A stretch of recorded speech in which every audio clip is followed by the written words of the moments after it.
This is a .env file. There's at least 10 of them on your machine right now. Plain text, not encrypted, just sitting there with your API keys and your database credentials. And now anyone or anything with access to your computer, including your AI coding agent, can read it.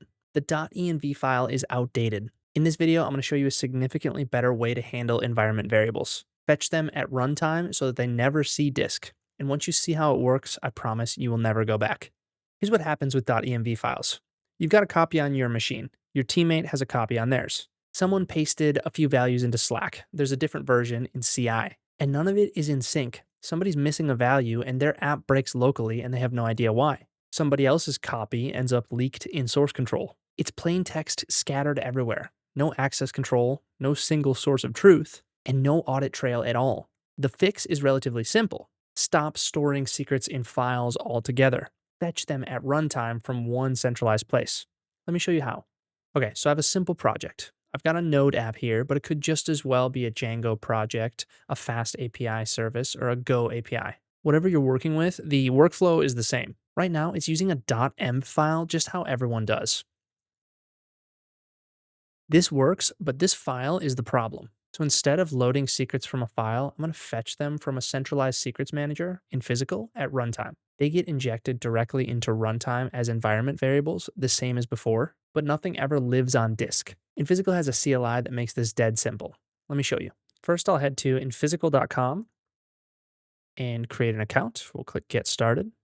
Now, I already have many projects. You're not going to have any, so we'll create a new project, and we'll call it My Secrets. Once I've got this project created, I add my secrets right here in this dashboard. The same key value pairs that I had in my .env, but now they're in one place, encrypted, versioned, and access controlled. So I'm going to add my_secret.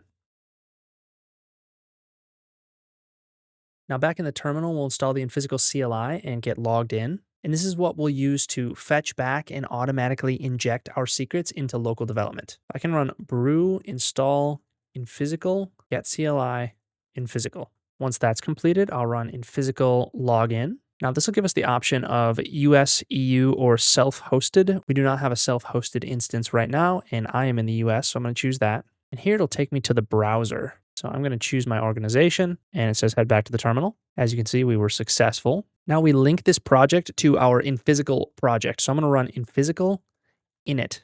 Now I already had a workspace config file set up, but I'm going to go ahead and override it. Here it'll have me choose my organization, and what this is going to do is it creates a small infisical.json file. This file is safe to commit to Git. It's just going to be a project ID reference with no secrets. So I will choose my org, and I'll choose my project. That's the My Secrets project that we just created. And now before I even run the app, I actually don't need this .env file anymore since we're going to use Infisical to inject our environment variables. So I'll go ahead and delete that. Now that that file is gone, I can just run the app using Infisical run node index.js. And we can see our new secret was injected from Infisical, secret from Infisical.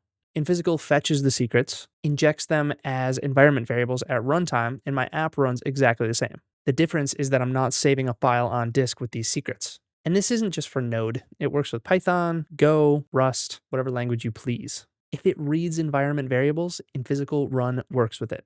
So what about your team? When a new developer clones this repo, there's no .env file to track down. You define access controls in Infisical, and any teammate with access just runs the same command that I did. Infisical login, and then Infisical run, whatever the run command is. They get secrets they're authorized to injected at runtime, and they don't have to track down that .env file. And if typing out Infisical run seems like a lot every time, you can actually alias it. You can use a makefile, or if you're using Node, you can update your package.json script so that npm run dev runs Infisical run in front of it every time. So we've seen the fix, but I think it's important to understand why this is actually urgent. Every AI coding agent right now, OpenClaw, Claude Code, Hermes, Cursor, Copilot, Windsurf, they are all reading the files on your disk. That's how they understand your code base. And if there's a .env file, they are reading that one too. But the part that a lot of people don't think about is that these agents don't just read your files silently. They print the contents of these files in their internal chain of thought as they're working. Your secrets are getting written into context windows and logs that you don't control and you can't see. Your .gitignore doesn't help because your agent isn't using Git, it's just reading files off disk.